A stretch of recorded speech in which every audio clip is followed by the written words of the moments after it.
Ouvi o ping enquanto estava na lavanderia. O som suave de um computador de mesa antigo ao lado da janela da cozinha, me avisando sobre um novo e-mail, era um som que eu já tinha ouvido centenas de vezes.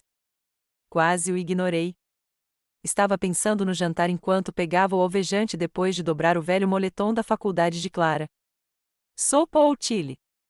Algo para aquecer a casa. Algo fácil. Mas parei por um motivo.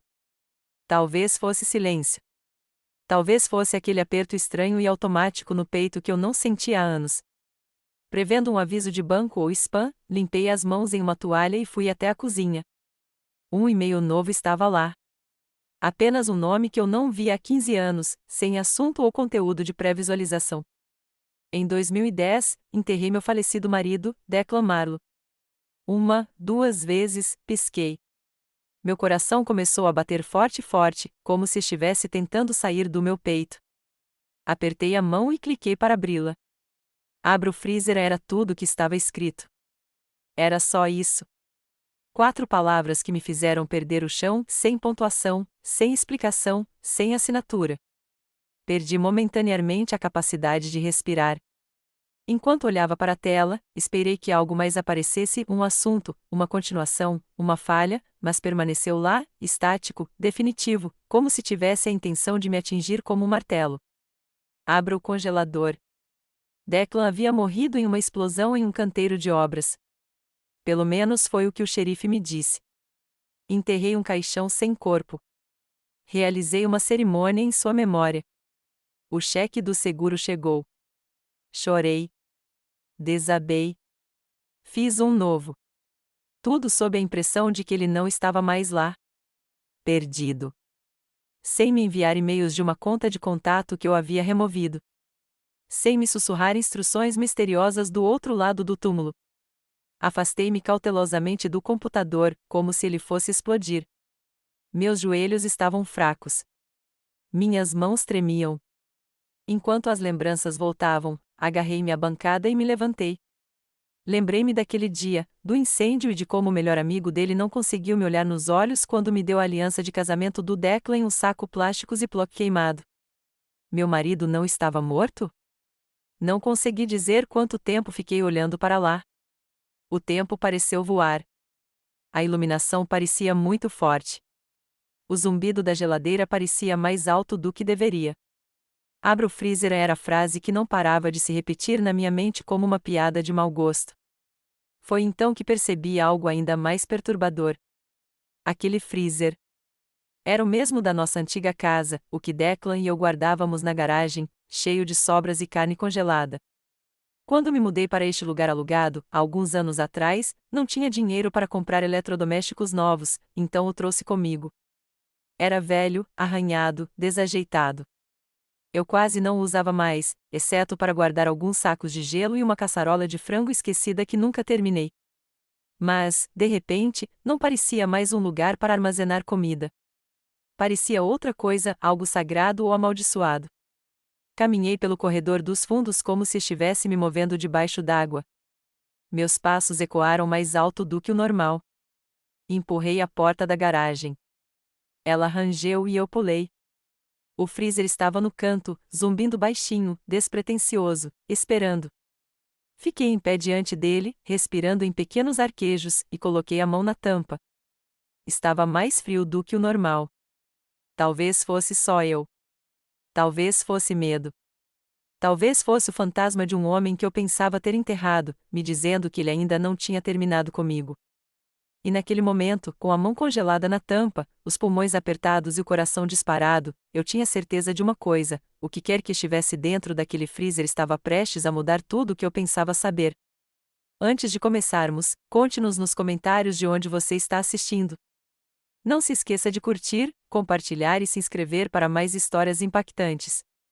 Antes de tudo se desfazer, antes do silêncio e dos segredos, eu tinha uma vida que, pelo menos por fora, parecia completa. Meu nome é Ellen Marlowe. Tenho 62 anos agora, mas naquela época eu estava na casa dos 40, ainda me apegando ao conforto da rotina e ao ritmo constante da vida de casada. Eu morava em um subúrbio tranquilo nos arredores de Eugene, Oregon. Nossa casa não era grandiosa, mas era nossa, 2 andares com telhas desgastadas pelo tempo, persianas brancas que o próprio Declan havia pintado e um bordo na frente que adquiria um tom dourado brilhante no outono. Declan era confiável. Essa era a palavra que todos usavam, confiável. Declan, um homem de poucas palavras, mas de ações consistentes. Ele administrava sua própria pequena empresa de construção civil, cozinhas, garagens e, ocasionalmente, reformas residenciais. Usava camisas jeans de trabalho que sempre cheiravam levemente a cedro e diesel. Tinha um humor seco, um sorriso fácil e um profundo amor por discos antigos de jazz. Todo domingo de manhã, pontualmente, ele colocava Miles Davis para tocar e virava panquecas na cozinha, cantarolando. Tínhamos uma filha, Clara, brilhante, franca e curiosa. Ela puxou a mim no temperamento, mas tinha a teimosia do pai. Eu costumava brincar que ela nasceu fazendo perguntas e nunca parou. Ela subia no colo do Declan e perguntava como os motores funcionavam ou por que o céu mudava de cor ao pôr do sol. Ele sempre respondia com paciência e minúcia. Ele tinha um jeito com ela que eu admirava. Nossa vida juntos não era emocionante.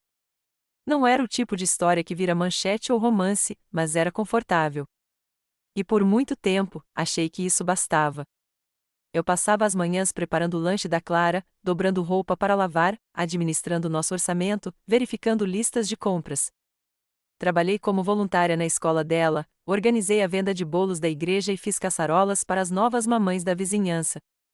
Eu era o tipo de mulher que as pessoas chamavam de estável. Eu me orgulhava de ser o fio invisível que mantinha tudo funcionando perfeitamente, contas pagas, camas arrumadas, aniversários comemorados.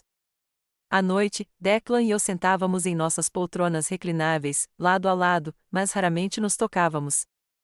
Ele lia o jornal.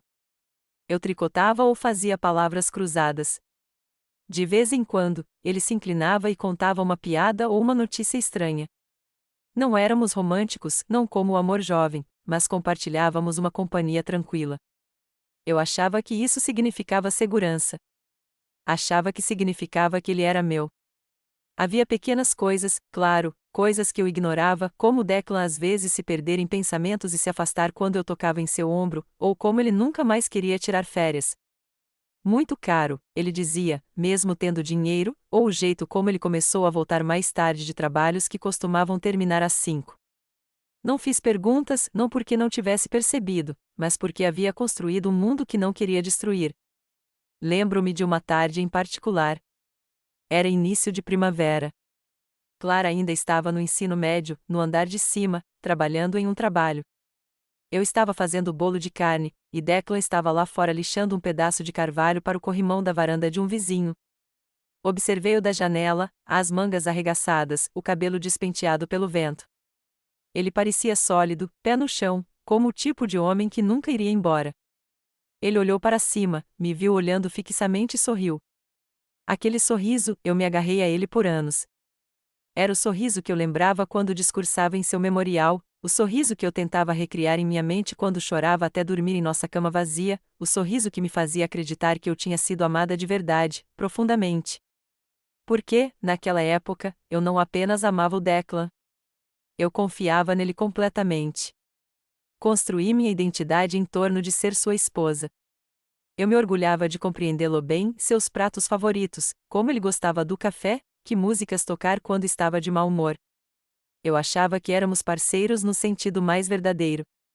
E naquela vida tranquila e previsível, nunca imaginei que ele estivesse vivendo uma mentira.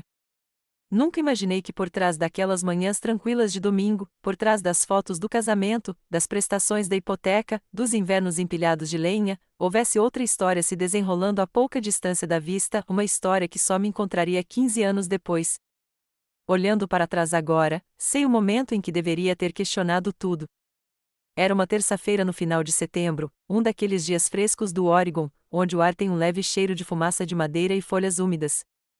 Clara tinha acabado de começar o último ano, e eu estava imerso no caos de planejar sua viagem para a faculdade. Declan estava desempregado e disse que estava ajudando um amigo com um projeto fora da cidade, um reparo de revestimento de 2 dias em Medford. Ele foi embora cedo na segunda-feira de manhã. Clara o abraçou e se despediu, pedindo que ele comprasse balas de pêssego em um posto de gasolina onde sempre parava na volta. Ele prometeu que faria isso. Mas quando voltou na terça noite, não tinha o doce. Estranhamente, não foi essa parte que me perturbou. Foi o carro. Sua velha picape Dodge, coberta por uma fina camada de poeira avermelhada, não lama do Oregon, mas poeira vermelha do deserto, do tipo que se espera encontrar no Arizona ou no sul de Utah, não perto de Medford. Percebi isso no momento em que ele entrou na garagem. Saí para cumprimentá-lo e, ao pegar uma bolsa de ferramentas na caçamba da caminhonete, minha mão saiu empoeirada. A poeira grudou na minha pele como farinha fina. Olhei para ele, confusa. Choveu enquanto você estava lá embaixo? Ele hesitou por um segundo, depois sorriu. É, bem seco. Aí uma tempestade rápida levantou tudo. Assenti, sem muita convicção. Eu não estava acostumada a questioná-lo. Então Clara saiu, já de pijama, sorrindo. Você comprou o caramelo, pai? Foi então que eu vi um lampejo, um breve lampejo de algo em seus olhos. Um lampejo de pânico, talvez, rapidamente soterrado por um sorriso ensaiado. Ah, droga! Esqueci, disse ele, dando um tapinha na cabeça dela. Eu te compenso neste fim de semana, garota. Ela riu e correu de volta para dentro, mas fiquei mais um segundo. Queria perguntar mais. Para onde exatamente ele tinha ido? Porque a caminhonete tinha um leve cheiro de canela e colônia, e não o seu cheiro habitual. Porque ele parecia estranho. Mas, em vez disso, não disse nada. Seguiu para dentro, requintei um pouco de tilha e ouvi falar sobre um telhado com vazamento e um atendente mal-educado de loja de ferragens. Ele estava animado, descontraído, mas havia algo na maneira como descreveu a viagem que não batia. Ele errou os detalhes sobre um lugar onde supostamente trabalhou por anos.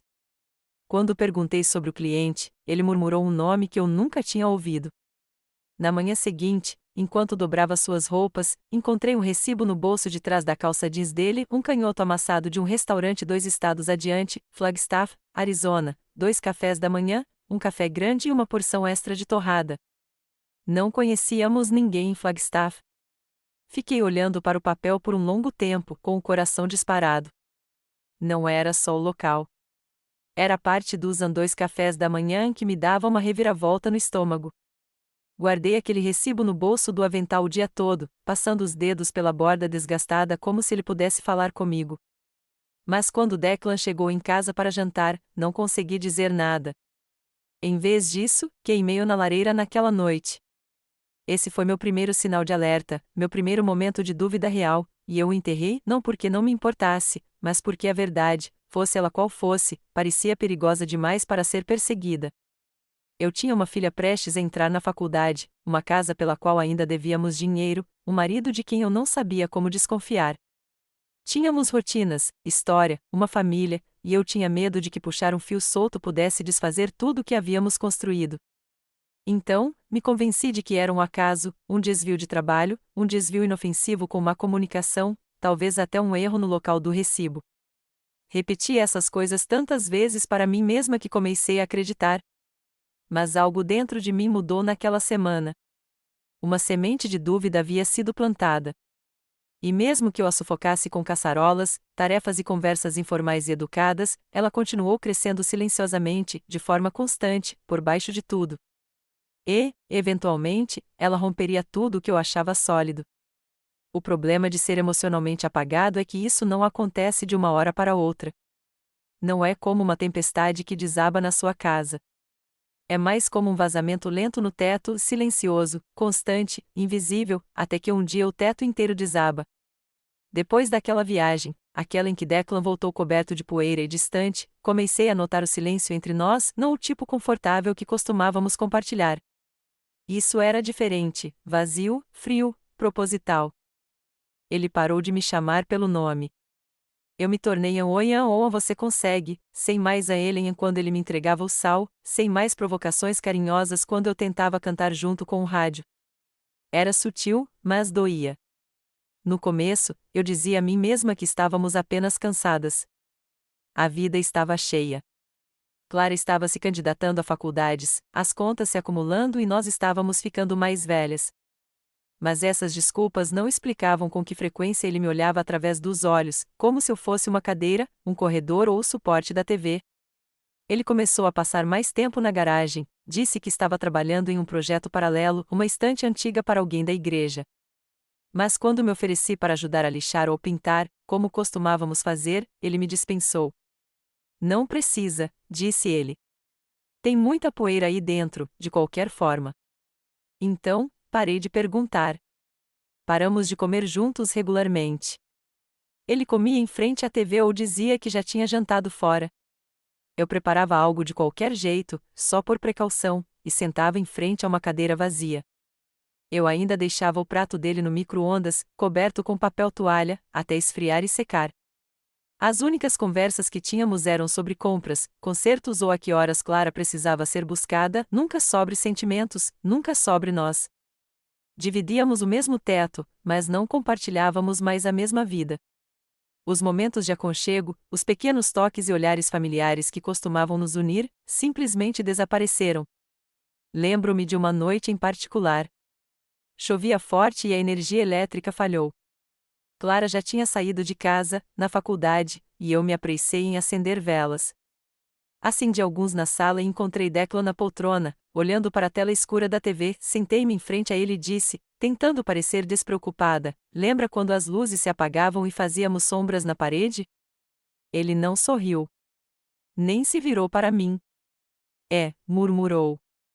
Outros tempos. Só isso, nenhuma piada, nenhuma lembrança, nenhum toque na minha mão como costumava fazer. Apenas distância. E, no entanto, de alguma forma, ele ainda estava fisicamente lá, comendo minha comida, usando a máquina de lavar que eu carregava, andando pelos pisos que eu aspirava, dormindo ao meu lado, mas sempre de costas.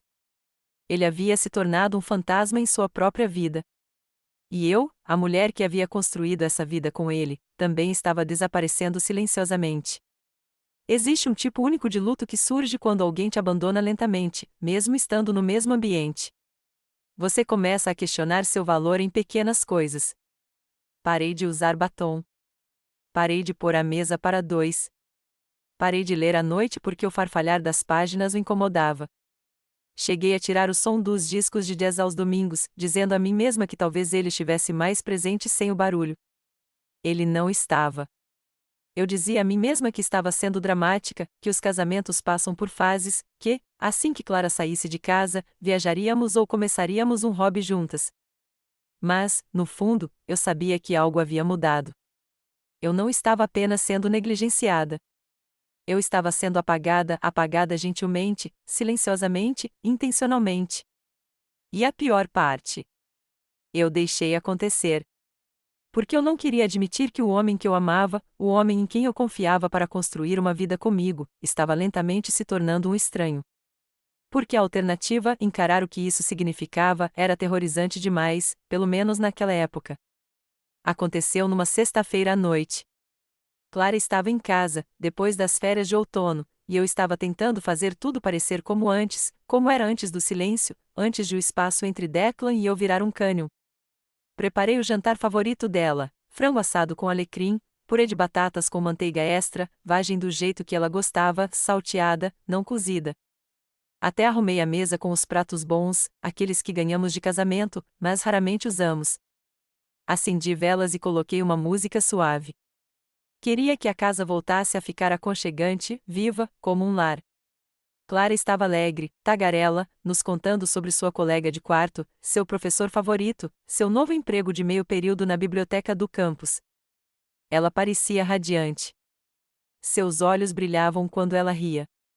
E por um momento, me deixei acreditar que estávamos bem, que talvez aquela refeição, aquele tempinho, pudesse nos unir novamente. Declan estava sentado à cabeceira da mesa, em silêncio, tomando sua cerveja. Tentei não interpretar mal, perguntei sobre o trabalho. Ele resmungou algo vago. Mesmo assim, sorri. Eu já estava acostumada com aquilo. Então Clara trouxe à tona algo da infância. Ela disse: lembra daquela vez que o papai tentou construir uma casa na árvore para mim e acabou pregando a luva na tábua? Eu ri alto. Eu me lembrava vividamente, do jeito como ele xingava baixinho e depois ria junto com a gente. Virei-me para ele, sorrindo, pronta para ouvir sua versão da história, mas, em vez disso, ele deu um pequeno suspiro cansado. Ele nem olhou para mim. Meu Deus, Ellen, disse ele, balançando a cabeça. Você já contou essa história umas 100 vezes. Não pode deixá-la morrer logo? A sala ficou em silêncio. Clara piscou, confusa, presa no meio da risada. Senti o sangue subir ao meu rosto, quente, formigando, humilhante, como se eu tivesse levado um tapa na frente da lareira. Abri a boca, mas nenhum som saiu, apenas aquela sensação de afundamento, como se o chão tivesse se inclinado e eu estivesse caindo de lado na minha própria casa. Eu só estava, comecei, mas parei. Não havia nada que eu pudesse dizer que não piorasse a situação. Declan espetou um pedaço de frango com o garfo e voltou a comer como se nada tivesse acontecido. Clara tentou recuperar o momento, lançando-se em uma lembrança diferente, mas eu mal a ouvi. Eu estava em outro lugar completamente, flutuando acima da mesa, me observando encolher no meu próprio assento. Não eram apenas as palavras. Era o tom, o jeito como ele dizia meu nome como se fosse um incômodo, o jeito como ele me dispensava, não em particular, não de passagem, mas na frente da nossa filha, como se eu fosse uma criança que tivesse falado fora de hora. Pedi licença antes da sobremesa, disse que estava com dor de cabeça. Menti. Minha cabeça não estava latejando. Era meu coração. Fui ao banheiro, tranquei a porta e sentei na beirada da banheira. Não chorei, não naquele momento. Apenas fiquei ali sentada, olhando para o chão, me sentindo pequena, estúpida e exposta. Aquele momento ficou comigo por mais tempo do que eu gostaria de admitir.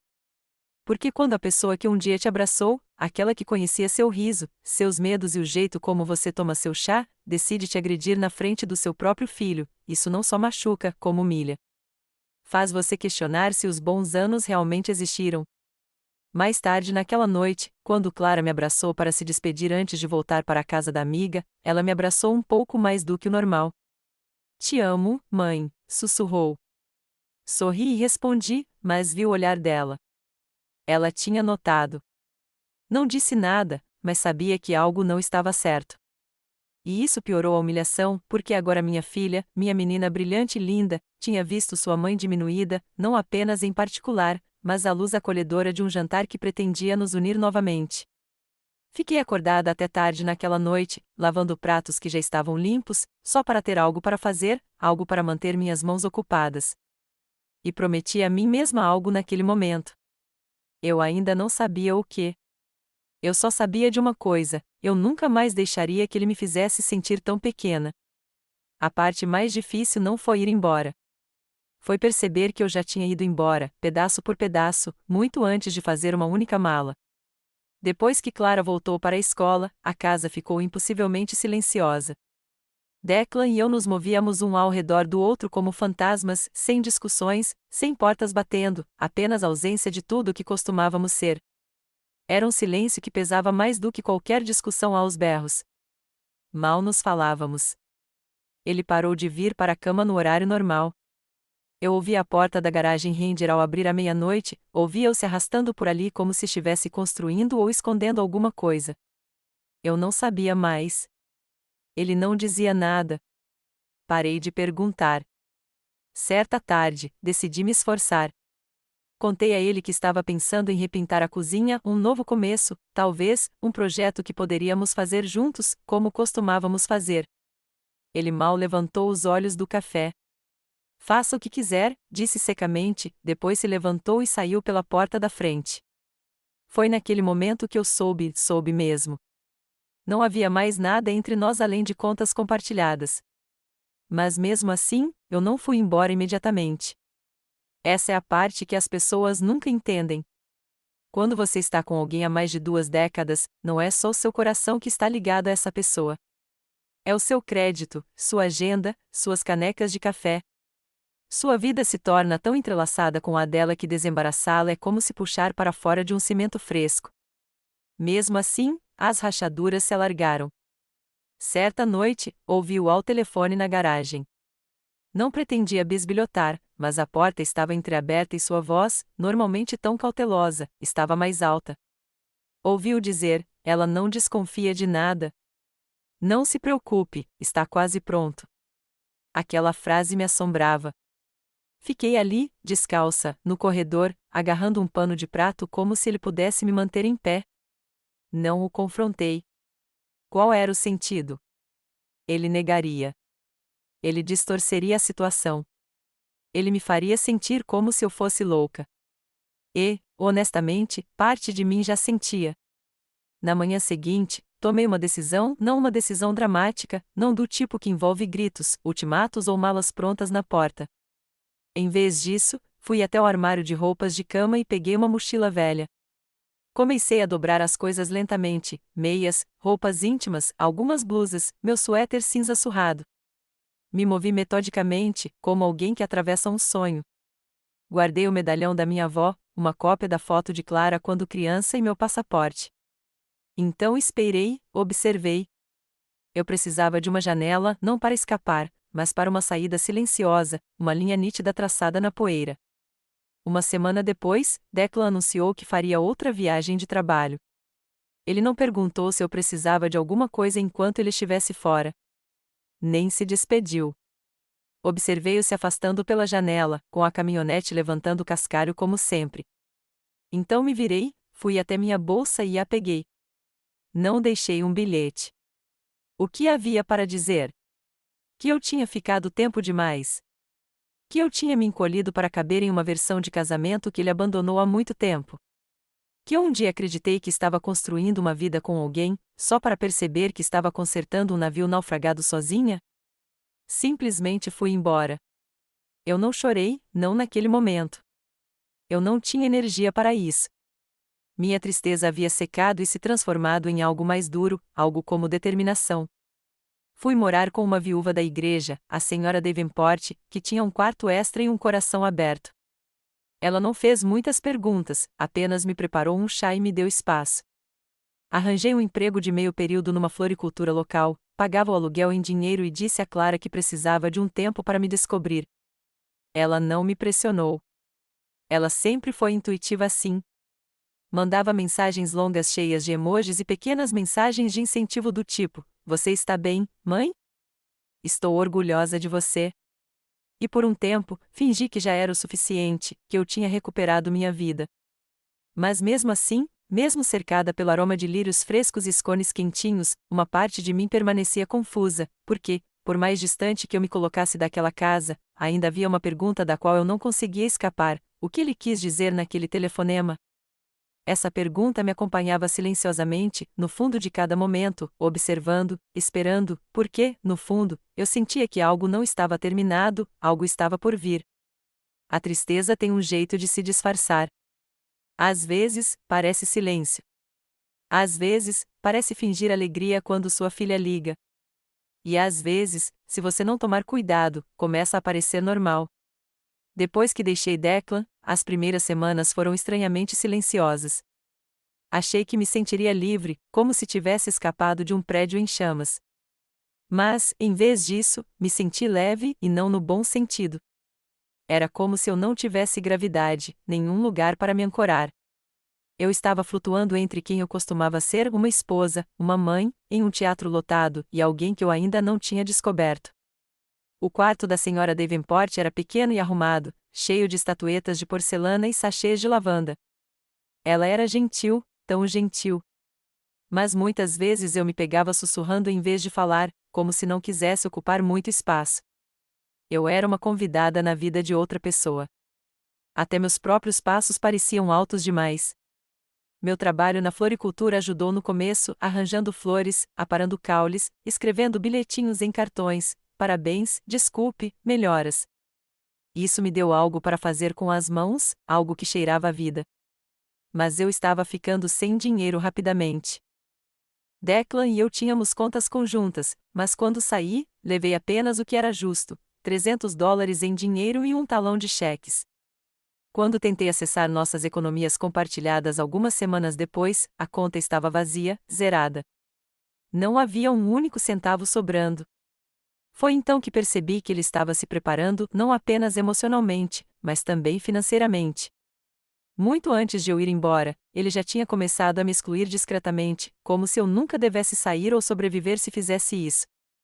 Em seguida, penhorei minhas joias, minha aliança de casamento, o medalhão de ouro da minha mãe, os brincos de safira que Declan me deu no nosso 10º aniversário. Lembro-me de estar naquela loja de penhores, com o balcão de vidro manchado e empoeirado, enquanto o homem atrás dela avaliava meu passado como se fosse lixo. Ele me entregou $112 em dinheiro sem nem me olhar nos olhos. Enfiei as notas na bolsa e saí, com o coração vazio. Nem tinha pensado em pedir mais. Naquela noite, sentei-me na banheira, a velha banheira com pés de garra do banheiro da senhora Davenport no andar de cima, completamente vestida, com os joelhos encolhidos contra o peito, a água correndo apenas o suficiente para abafar o som da minha respiração. Não chorei. Apenas encarei a torneira, desejando que algo fizesse sentido. Esta não deveria ser a minha vida. Eu tinha feito tudo certo. Tinha sido leal, paciente. Dobrei as camisas dele, cuidei do filho dele, ri das piadas dele, perdoei sua distância. E agora eu estava ali, com 61 anos, falida, invisível e sem saber se era mais viúva, ex-esposa ou nenhuma das duas coisas. A vergonha se instalou silenciosamente, não de forma estridente ou dramática, apenas onipresente. Eu me vi recusando convites. Parei de ir à igreja. Cheguei a faltar às videochamadas da Clara algumas vezes. Contei a ela que o sinal estava ruim. Sinceramente, eu não queria que ela visse minha aparência curvada, cansada, um pouco menor. A senhora Davenport nunca disse nada, mas começou a deixar coisinhas do lado de fora da minha porta, um pãozinho de canela, uma toalha limpa, um cachecol com a etiqueta ainda.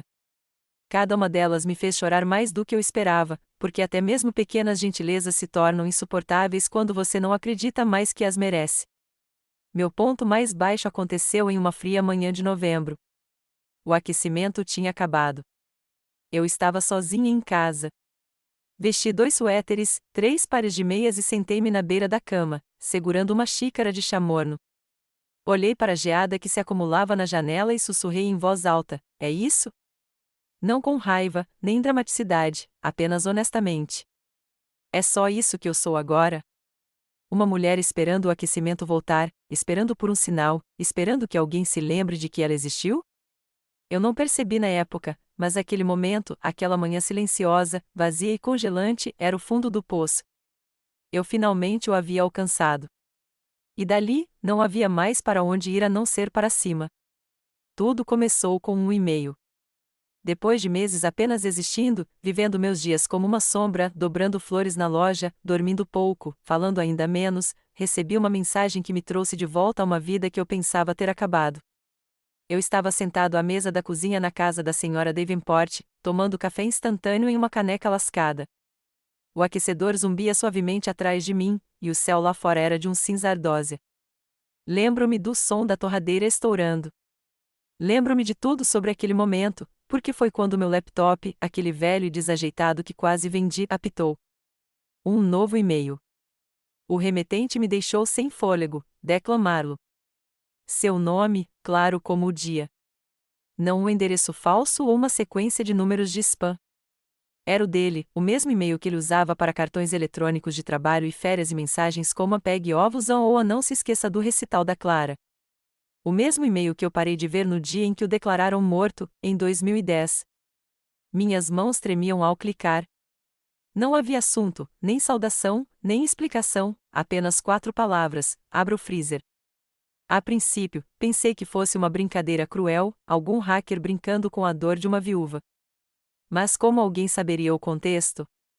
Aquele freezer velho, o que Declan e eu guardávamos na garagem, tinha se mudado comigo. Levei-o para a locadora porque não tinha dinheiro para comprar um novo. Eu mal o usava, exceto para armazenar cubos de gelo e pizza congelada. Mas agora, de repente, parecia um túmulo. Nem calcei os sapatos. Peguei uma lanterna e corri para a garagem. O ar estava frio e mofado. Abri a tampa com um sobressalto e tirei os sacos de ervilhas congeladas e um pote de sorvete pela metade. Bem no fundo, bem embrulhado em um saco plástico de supermercado, havia algo duro. Desenterrei e rasguei as camadas. Era um pendrive, todo colado com fita adesiva, com meu nome rabiscado com caneta preta, Ellen. Embaixo, havia uma fotografia, usada como se tivesse sido dobrada e desdobrada uma centena de vezes. Reconheci o cenário imediatamente: a cabana que havíamos alugado em Montana, o lago ao fundo, o deck de madeira, as luzes piscantes no teto. Mas as pessoas na foto pararam meu coração. Declan estava ali, mais jovem, talvez na casa dos 40 e poucos anos, usando a flanela que eu havia comprado para ele anos antes. Mas ele não estava ao meu lado. Ele estava com o braço em volta de outra mulher loira, esguia, rindo dele como se fossem as únicas duas pessoas na terra. E nos braços dela, uma criança, um bebê. Fiquei olhando para ele pelo que pareceram horas. Eu não conseguia me mexer, não conseguia falar. Era como se meu corpo tivesse se desligado só para me proteger da verdade. Declan não tinha simplesmente me deixado. Ele tinha me substituído e depois fingido a própria morte para garantir que eu nunca descobrisse.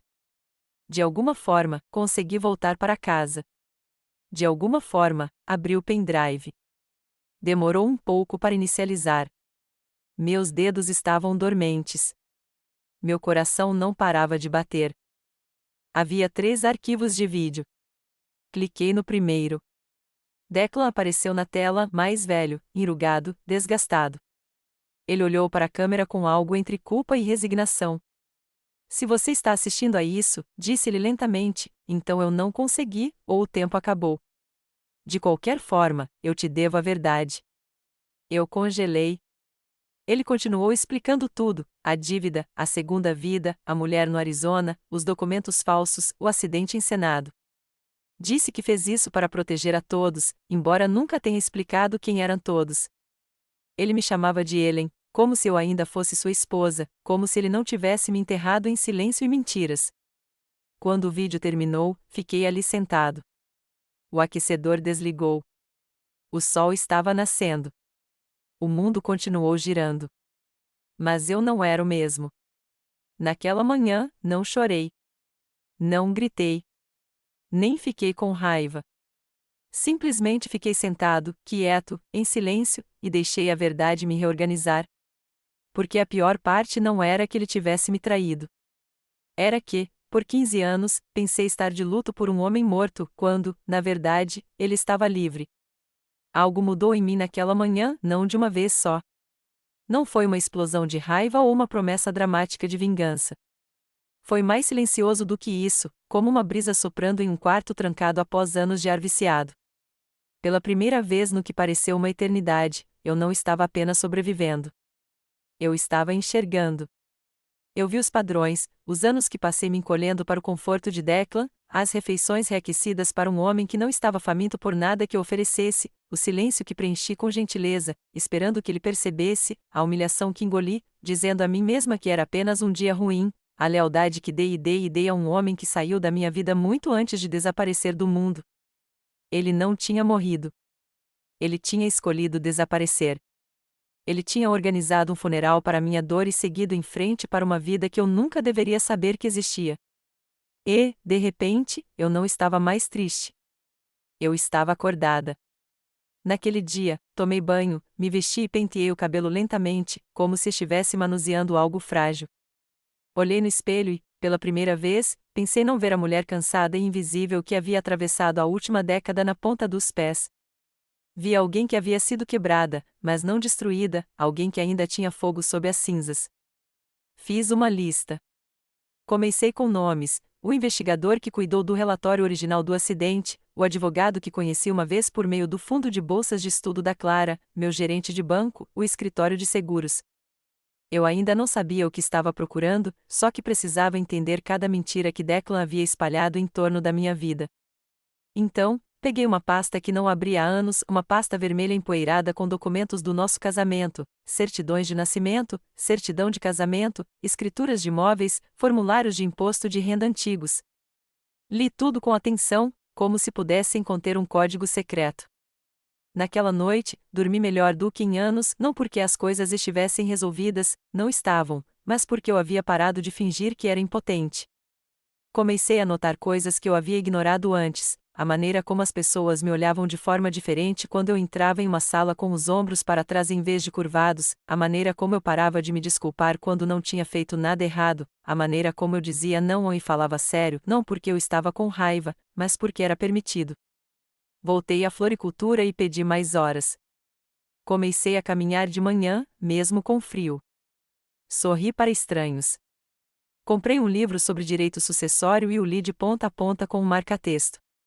Escrevia no caderno todas as noites, não apenas sobre o Declan, mas sobre mim, o que eu lembrava, o que eu queria, o que eu tinha esquecido que merecia. Não contei para Clara, ainda não. Ela estava vivendo a própria vida agora, e eu não queria que ela carregasse o peso dessa descoberta até que eu tivesse algo sólido para lidar.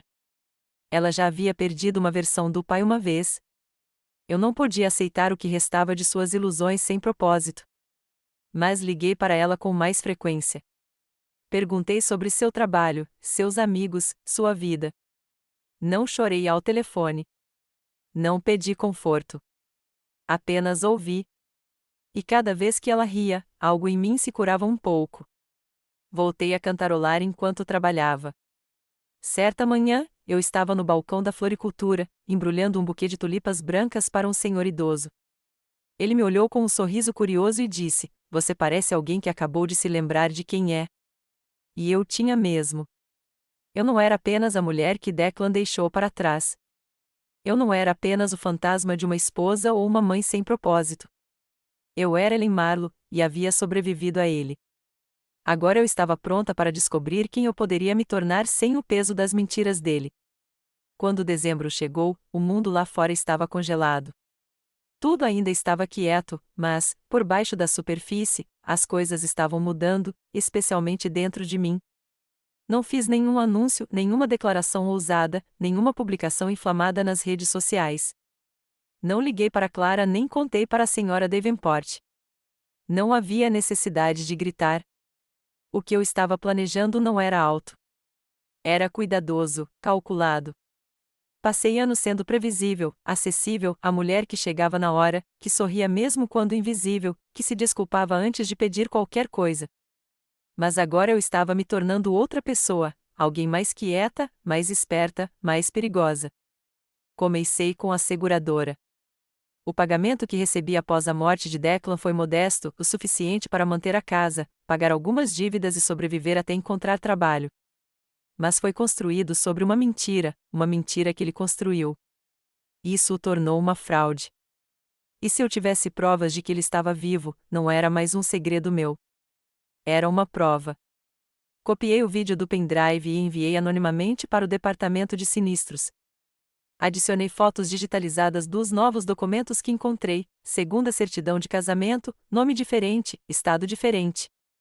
Não incluí o endereço do remetente, mas sabia que seria o suficiente para começar algo. Em seguida, fui ao cartório do condado. Solicitei arquivos disponíveis publicamente, mas soterrados sob camadas de burocracia, registros de imóveis, registros de veículos, licenças comerciais. Queria ver se Declan havia usado seu nome verdadeiro em algum outro lugar, se havia cometido um deslize. Ele cometeu, 2 vezes. Uma LLC registrada sob a Darlo Renovations no Arizona, um endereço postal, um número de telefone comercial e, enterrado em um pedido de hipoteca, a mesma letra que eu havia memorizado de décadas de listas de compras e post-its. Sentei-me na biblioteca com minhas descobertas, espalhando-as como uma cena de crime.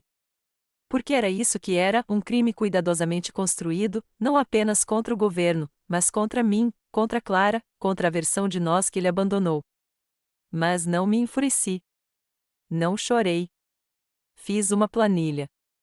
Comecei a listar tudo o que precisaria se quisesse reabrir o caso, se quisesse que a vida que ele havia roubado de mim tivesse algum significado. Encontrei uma mulher chamada Evelyn Porter, uma investigadora aposentada que havia lidado com casos de pessoas desaparecidas e fraudes em seguros. Conheci-a em um restaurante nos arredores da cidade. Ela usava um sobretudo cinza e tinha uma voz rouca. Quando lhe mostrei o pendrive, ela não disse nada por um longo tempo, apenas se recostou na cabine e suspirou. "Está preparada para o que isso pode significar?" perguntou ela. Assenti. "Só quero que a verdade seja revelada." Ela assentiu lentamente. Ótimo, porque a verdade tem força. Evelyn concordou em ajudar discretamente. Ela entrou em contato com contatos no Arizona, cruzou endereços, reuniu informações de vigilância. Em 2 semanas, ela tinha fotos. Declan, agora conhecido como Daniel Foley, trabalhava meio período em um galpão de construção. Ele morava em uma casa de estuque bege com uma mulher que se parecia muito com a da foto no pendrive. As peças estavam se encaixando. Abri uma conta bancária particular apenas em meu nome. Transferi o pouco que me restava para ela. Criei um registro em papel que era meu e somente meu. Reescrevi meu testamento. E, o mais importante, anotei tudo, não apenas fatos, mas sentimentos. Um documento para Clara, lacrado em um envelope. Nele, contei ela toda a história, cada fio, cada momento. Percebi que a vida em que ela acreditava havia sido fragmentada por dentro. Eu não sabia quando daria a ela, mas sabia que tinha que ser eu quem lhe contasse, não as manchetes, não uma estranha. Pela primeira vez em anos, senti que estava dirigindo a minha própria vida novamente, não reagindo, não esperando, mas agindo. Cada passo que eu dava era meu. Cada plano era meu. Declan já tinha tirado o suficiente de mim. Ele não podia tirar a minha voz também. Eu não estava me preparando para um confronto. Eu estava me preparando para um acerto de contas. Há uma certa calma que se instala em você quando finalmente percebe que não precisa implorar por justiça, porque você já a construiu, tijolo por tijolo, silenciosamente. Por tanto tempo, vivi à sombra de Declan. Minhas escolhas giravam em torno dele. Meu silêncio o protegia. Meu amor, mesmo muito tempo depois de sua morte, protegeu um homem que nunca mereceu o espaço que ocupava em meu coração. Mas agora o peso estava mudando. E desta vez, estava a meu favor. O primeiro sinal veio na forma de uma carta, um envelope branco simples, sem endereço de retorno, da seguradora. Abriu lentamente, com as mãos firmes. Dentro, havia uma única página. Eles estavam reabrindo o processo. Haviam recebido uma denúncia anônima, apoiada por documentação confiável, e estariam em coordenação com as autoridades legais para investigar uma possível fraude. Meu nome foi mencionado apenas uma vez, como reclamante que desconhecia qualquer declaração falsa. Foi sutil, mas significava que acreditaram em mim. E, mais importante, não acreditaram nele. Foi a primeira vez em mais de uma década que uma instituição, uma que fizera parte da mentira cuidadosamente arquitetada por Declan, reconheceu que eu poderia ser quem dizia a verdade. Dobrei a carta cuidadosamente e a guardei na minha pasta. A próxima mudança veio por meio de Evelyn. Ela me ligou tarde da noite, com a voz baixa e séria. Temos movimento, disse ela. Ela descobriu que a atual sócia de Declan, a mulher na foto, havia recentemente entrado com um pedido de licença comercial usando o mesmo endereço de sua casa, mas ela havia usado o nome dele, seu nome verdadeiro, Declan Marlowe. Isso significava que ou ela sabia de tudo, ou estava prestes a descobrir. Evelyn entrou em contato com ela, nada de confronto, apenas uma pergunta casual disfarçada de ligação para verificar a identidade de um empreiteiro. Ela mencionou o nome de Declan e deixou o silêncio pairar. A mulher gaguejou, fez uma pausa, perguntou se havia algum engano e desligou. 2 dias depois, Evelyn confirmou o que eu já suspeitava. A mulher havia começado a fazer ligações por conta própria. Ela contatou o cartório do condado, depois um grupo de assistência jurídica e, por fim, alguém do departamento do xerife. A casa de Declan, aquela que eu nunca soube que existia, estava começando a ruir por dentro. E eu não disse uma única palavra. Não precisava. Eu não estava perseguindo-o. Não o estava ameaçando. Não estava tentando humilhá-lo. Eu estava apenas lançando uma luz discreta nos cantos onde ele achava que ninguém jamais olharia. Foi então que notei outra coisa, uma mudança em mim. Andei mais ereta. Falei com mais segurança. Voltei a usar batom, não por causa de mais ninguém, mas porque gostava da sensação que me dava, viva, sem remorsos. A senhora Davenport também notou. Certa manhã, enquanto eu servia café, ela me olhou por cima da caneca e disse: "Seu olhar está frio ultimamente." Sorri. Só estou me lembrando de quem eu sou. Não era a vingança que eu buscava. Era a restauração.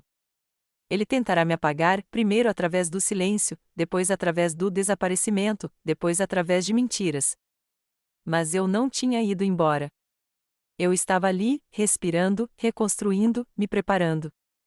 E mais do que isso, as pessoas estavam começando a perceber. A florista me deu um aumento. Entrei para um clube do livro. Comecei a ajudar a senhora Davenport com suas tarefas, não porque ela pediu, mas porque eu queria. Aos poucos, eu estava me tornando o tipo de mulher que não esperava permissão para ocupar espaço. Declan, por sua vez, estava perdendo o equilíbrio. O lar que ele construíra sobre uma mentira começava a ruir. Sua segunda vida, sustentada por nomes falsos e documentos falsificados, estava se desfazendo fio por fio, não pela força, mas pela verdade. E a melhor parte? Ele não fazia ideia de que eu era quem estava puxando os fios. Não foi barulhento. Não foi chamativo. Não foi público. Foi poderoso. Porque poder nem sempre é um tapa, um grito ou uma cena. Às vezes, poder é silêncio. Às vezes, é a mulher que ele pensou que permaneceria quebrada, recuperando lenta e pacientemente seu lugar no mundo, sem nunca precisar levantar a voz. E enquanto eu estava à beira daquele terreno instável, eu sabia que o acerto de contas estava próximo. Aconteceu numa terça-feira não porque eu tivesse planejado assim, mas porque o universo, em toda a sua estranha simetria, parece escolher os momentos mais comuns para decifrar tudo. Eu tinha recebido uma mensagem de Evelyn na noite anterior, apenas uma mensagem curta: ele trabalha de manhã. Obra, das 8 horas ao meio-dia. Você está pronta? Eu não respondi. Não precisava. Eu já tinha arrumado minha pasta, documentos, capturas de tela, fotos do vídeo, uma cópia impressa da sua segunda certidão de casamento e uma última coisa, uma carta que eu havia escrito à mão. Não para ele, para mim. Acordei cedo naquela manhã. Lembro-me do som dos pássaros do lado de fora da janela da senhora Davenport, do cheiro de café vindo da cozinha e de como minhas mãos não tremiam quando me vestia. Escolhi uma roupa simples, suéter cinza, calça preta e o cachecol azul que Clara me dera de aniversário 3 anos antes. Olhei no espelho e não disse nada. Não precisava. Eu sabia quem eu era.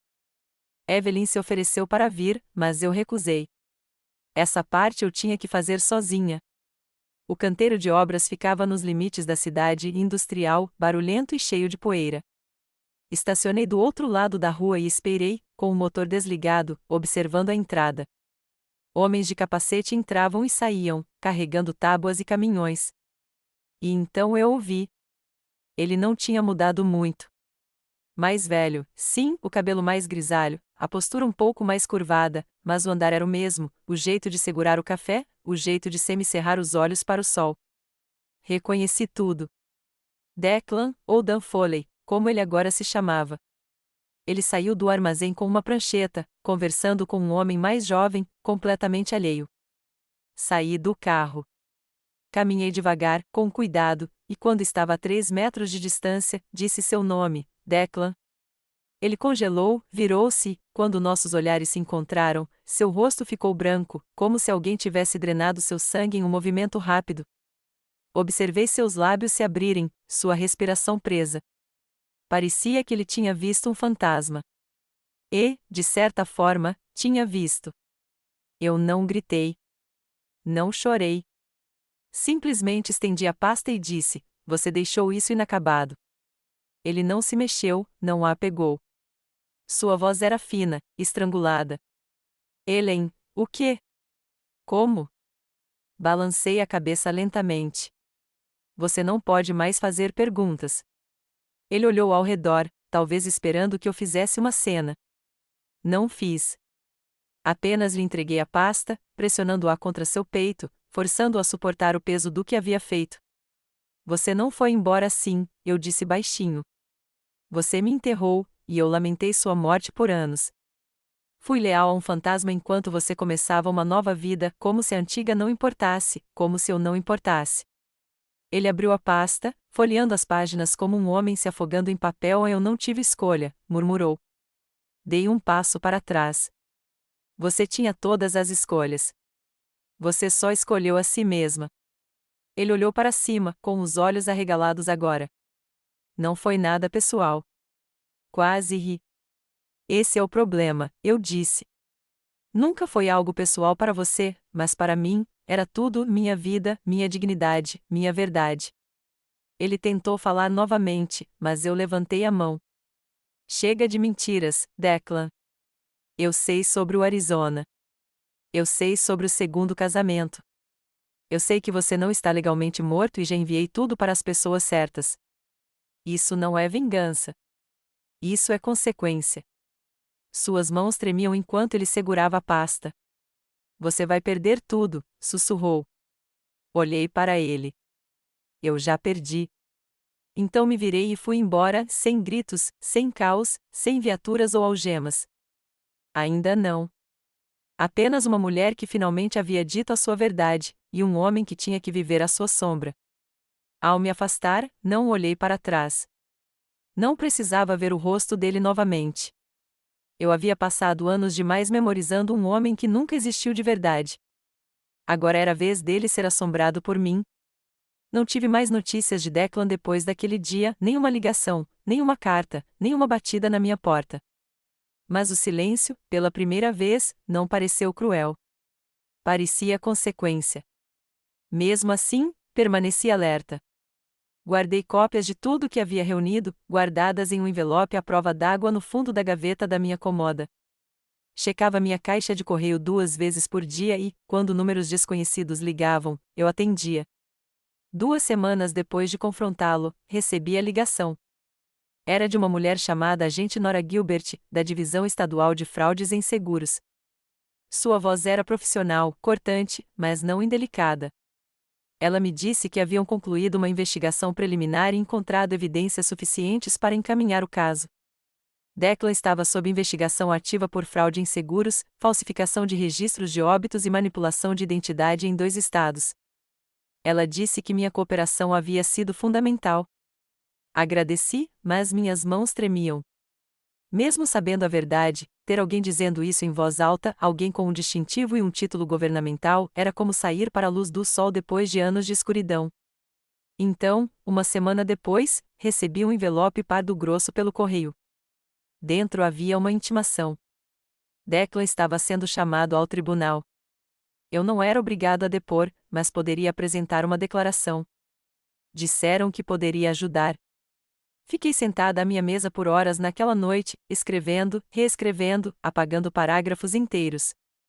Mas, no fim, contei a verdade de forma clara, direta, sem rodeios. Descrevi como era enterrar um marido que não estava morto, o que significava lamentar uma mentira, o que me custou reconstruir minha vida a partir das cinzas que outra pessoa havia deixado. Enviei pelo correio. Depois, esperei. O julgamento não demorou muito. Sua segunda esposa, a mulher do Arizona, entrou com uma ação judicial depois de descobrir sobre mim. Ela acreditava ser sua única esposa. Ela acreditava que ele era viúvo. Ela acreditava, como eu um dia acreditei, que Declan Marlowe era um bom homem. Ela também estava errada. O processo judicial foi basicamente processual, uma discreta desconstrução de suas identidades falsas, um documento de cada vez. Ele se declarou culpado de múltiplas acusações de fraude, tentou fechar um acordo, mas o Estado foi firme. Ele foi condenado a 7 anos de prisão, com indenização devida tanto a mim quanto à seguradora. 7 anos, não para sempre, mas o suficiente. O suficiente para fazê-lo encarar a verdade, a sua verdade, todas as manhãs ao acordar e todas as noites ao trancarem a porta. A ironia, ele não fingiu a morte apenas para fugir do dinheiro. Ele fingiu para fugir de si mesmo. E agora não tinha mais onde se esconder. A reviravolta final veio após a sentença. 1 mês depois, recebi outro envelope, desta vez da seguradora. Dentro havia um cheque, um pagamento de restituição pela fraude recuperada. Não era uma fortuna. Não compraria uma mansão nem apagaria os anos de sofrimento, mas era o suficiente para fazer diferença. O suficiente para quitar minhas dívidas, o suficiente para substituir o carro que soltava fumaça toda vez que eu o ligava, o suficiente para finalmente consertar o antigo medalhão da minha mãe, aquele que penhorei anos atrás e comprei de volta quando tinha apenas $60. E talvez seja assim que a justiça realmente se parece, não um grande gesto, nem um final perfeito, apenas a chance de restaurar o que alguém tentou tirar de você. Eu não dei uma festa. Não saí para comprar champanhe. Em vez disso, comprei um buquê de lírios brancos na floricultura, caminhei até o lago perto da cidade e sentei em um banco enquanto o vento soprava em meus cabelos. Respirei fundo, não porque tivesse vencido, mas porque estava livre. Livre das mentiras, livre do homem que desapareceu, livre da mulher que eu tive que me tornar para sobreviver a ele. Declan pensou que poderia desaparecer, mas, no final, fui eu quem recuperou minha vida, e isso foi justiça. Já se passaram meses desde a sentença quando Clara finalmente voltou para casa. Ela não fez muitas perguntas durante a investigação. Eu lhe enviei a carta, a mesma que escrevi naqueles primeiros dias da descoberta, explicando tudo, as mentiras de Declan, a falsa morte, a segunda família, o julgamento. Eu disse que ela não precisava responder a menos que quisesse. Por um tempo, ela não respondeu. E eu entendi. Uma coisa é perder um pai. Outra é perceber que o homem que você admirava nunca foi quem dizia ser. O luto já é difícil o suficiente quando é puro. Mas isso era confuso, complicado e cheio de traições. Então, numa tarde de sexta-feira, ouvi o carro dela entrando na garagem da casa da senhora Davenport. Olhei pela cortina e a vi saindo com uma mala de viagem e uma expressão hesitante. Ela estava mais alta agora, mais segura nos movimentos, como uma mulher que aprendeu a se manter em pé sozinha, mas seu olhar era o mesmo, curioso, gentil, um pouco cauteloso. Abri a porta. Oi, mãe. Sorri, engolindo o nó na garganta. Oi, querida. Nos abraçamos e, por um segundo, senti seus ombros tremerem contra os meus. Eu não sabia o que dizer, murmurou ela. Ainda não sei. Você não precisa dizer nada, eu disse. Você está aqui. Já chega. Ela passou o fim de semana. Não falamos sobre Declan imediatamente. Fizemos canja de galinha do zero, assistimos a filmes antigos com diálogos arrastados e cores muito vibrantes, e caminhamos ao redor do lago como fazíamos quando ela era pequena. Ela perguntou como eu estava dormindo, se eu ainda estava trabalhando na floricultura, se eu tinha lido algo bom ultimamente. As perguntas eram suaves, cautelosas. Ela estava me sondando, tentando ver se eu era a mesma mãe que costumava trançar o cabelo antes da escola, a que sabia como ela gostava do chá e quais livros ela não conseguia largar. Só na manhã de domingo, enquanto estávamos sentados na varanda tomando café, ela finalmente perguntou: Você o odeia? Respirei fundo. Não, respondi baixinho. Não. Ela pareceu surpresa. Eu estava com raiva, continuei. Por muito tempo, e acho que parte de mim sempre estará. Mas o ódio é uma corrente, e eu já carreguei muitas delas. Clara sentiu lentamente, com os olhos marejados. Ele mentiu para nós duas. Sim, eu disse. Mentiu mesmo. Ela olhou fixamente para a caneca. Eu fico me perguntando se alguma coisa que ele me disse foi real, se ele quis dizer alguma coisa. Estendi a mão e coloquei a minha sobre a dela. Não sei o que era real para ele, eu disse. Mas eu sei que você era, e sei que ele te amava de qualquer forma que fosse capaz de amar. Isso não desculpa o que ele fez, mas também não apaga as partes boas de quem você é, porque você as criou, não ele. Lágrimas rolaram por suas bochechas. Ela não soluçou. Ela não desabou. Ela apenas chorou como as pessoas choram quando carregam coisas demais por muito tempo. Eu segurei a mão dela. Era tudo o que ela precisava.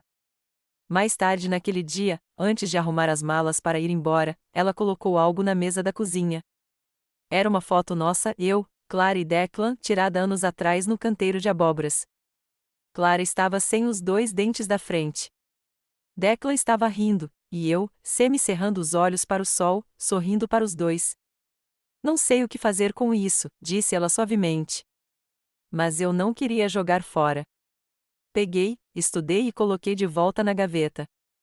Não precisamos jogar fora, eu disse. Só precisamos parar de fingir que essa era a história toda. Ela sorriu, um sorriso sincero dessa vez, um sorriso triste, mas com paz por trás. Antes de ir embora, ela me abraçou forte. Você é mais forte do que qualquer pessoa que eu conheço, sussurrou. Não, eu disse gentilmente. Acabei de me lembrar de quem eu sou. Ela sentiu, deu um passo para trás e olhou para mim, não como alguém que precisava ser salva, mas como alguém que já havia se salvado. E, pela primeira vez em anos, não senti que precisava que ela ficasse. Apenas me senti orgulhosa por ela ter voltado para casa em seus próprios termos. É estranho como o silêncio muda. Durante anos, o silêncio na minha vida foi pesado, frio. Ele se agarrava às paredes, se estendia pelas mesas de jantar, preenchia o espaço entre as palavras que deveriam ter sido ditas. Costumava doer, como se algo estivesse faltando. Mas agora o silêncio parece diferente. Parece merecido, tranquilo. Moro sozinha agora, não por tristeza, mas por escolha. Saí da casa da senhora Davenport há alguns meses para um pequeno chalé de um quarto nos arredores da cidade. Não é nada chique, mas recebe uma luz linda pela manhã, e há um jardim nos fundos que estou aprendendo a cuidar. Plantei lavanda, hortelã e tomates que Clara insiste que morrerão sob meus cuidados, mas eles ainda estão resistindo, assim como eu. Guardei o velho freezer não porque quisesse guardar a lembrança do que havia dentro dele, mas porque precisava recuperá-lo. Durante anos, ele foi apenas um recipiente para sobras e gelo. Então, por um breve e surreal momento, tornou-se um cofre de segredos. Mas agora, ele só guarda ervilhas congeladas e meio litro de fava de baunilha. Gosto assim. A foto do Declan, aquela com a outra mulher, a outra vida, eu não a joguei fora. Guardo-a numa caixa no fundo do armário do corredor, junto com o pendrive e a carta que escrevi para Clara. Não porque precise revisitá-la, mas porque quero me lembrar do que sobrevivi, do que passei, do que reconstruí. Às vezes, quando me sento no jardim ao anoitecer com uma xícara de chá, penso na mulher que eu costumava ser, a Ellen que acreditava que amar significava ficar quieta, que acreditava que lealdade significava permanecer firme e que, numa tentativa desesperada de chamar a atenção, se encolhia quando doía. Às vezes sinto falta dela porque agora a entendo, não porque gostaria de poder ser ela novamente. Ela usou o que sabia da melhor maneira possível. Ela deu tudo a um cara que não conseguiu manter, confiou nele completamente e o amou sinceramente. Para ela, o amor era sobre apego. Agora eu entendo que é o verdadeiro amor, o tipo de amor que respeita ambas as partes e te deixa ir quando se apegar a ele te destruiria. A sobrevivência de Declan não é a verdadeira reviravolta nesta história. É porque descobri que sou mais forte do que ele. Eu não precisava mais das desculpas dele. Não preciso mais de um encerramento na forma de perguntas sem resposta. E porque ganhei força, clareza, um vínculo mais próximo com minha filha, um lar que finalmente é meu e uma voz que não vacila quando a uso, pela primeira vez em muito tempo, parei de me definir pelos anos que perdi. Clara voltou na semana passada. Juntos, preparamos espaguete de camarão e torrada de alho para o jantar. Servi o vinho enquanto ela arrumava a mesa. Em certo momento, ela parou e observou o ambiente. Comentou: "Isso parece certo." E parecia. Eu não insisto, e ela continua sem falar muito sobre o pai. Certas feridas cicatrizam sem fazer barulho.